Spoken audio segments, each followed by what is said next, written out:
Have you ever wondered what it means to die of a broken heart, Jo? I really have. You know, something tragic like the death of a loved one or the breakup of a long-term relationship, it has to affect your health. Turns out it does. In fact, we're joined by heart and lung surgeon Dr. Nikki today to talk about her book, Can You Die of a Broken Heart? Hello, Doc. Hi, afternoon, guys. I mean, it turns out that those old pop songs were right, weren't they? They were kind of on the money. You're right, they were. It is actually possible to die of a broken heart, though happily for most of us that will not be the case. We'll feel miserable for a while and we'll make it through. But yeah, for some people though, significant stress, bereavement, divorce, all these kinds of things can place a significant stress on your physical body as well as your emotions. Oh, it's so sad. I mean, we saw it with Debbie Reynolds and Carrie Fisher, which just broke my heart. They died a day apart. I know. What actually happened there? How do you explain that? Well, obviously, not privy to the ins and outs of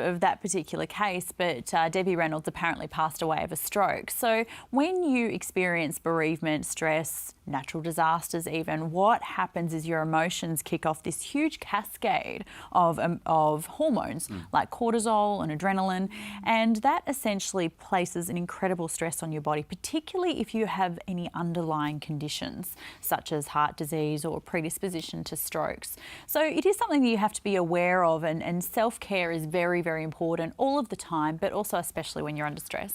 I'm torn with just learning now to take control and label our emotions as not positive or negative. There's some bad ones. I mean, the adrenaline and the cortisol stress in our body is meant to do good, but in these doses where the grief is present, it can be pretty harmful. Exactly, and they are, you're right, they're meant to do good. They were the things that evolved to protect us from lions and tigers and bears and things like that many years ago.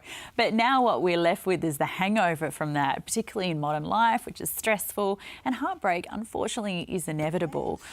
So say, for instance, I've broken up from a long-term relationship and I know that I'm very, very sad. What sorts of signs do I have to look out for? Well, you know, you've got to be aware of your own health just in general terms anyway. So if you're finding that you're really not recovering emotionally or physically, it's really important to seek help. But I'm very boring. I like to talk about prevention, and I think that's most important. So if you are having a stressful time, or just in general terms, it's really important to be always on about prevention with regards to your heart health.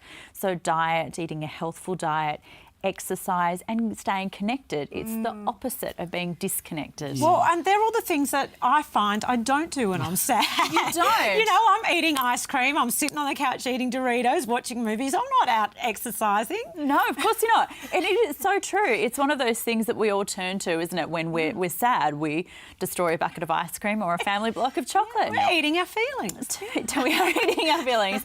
Not so great for you. And that lack of self-care is one of the other things that really contributes to illness in times of stress and grief. So you actually need to make a concerted effort to get out there and do your exercise, even if you have to be dragged kicking and screaming doing it. Now, all credit to you, Dr. Nikki. You're one of just 11 heart and lung surgeon females in the country. Right. It's been a lifelong love affair with this amazing organ. Tell us what's driven you to write this book. I wrote this book because I enjoy writing, but I love the heart.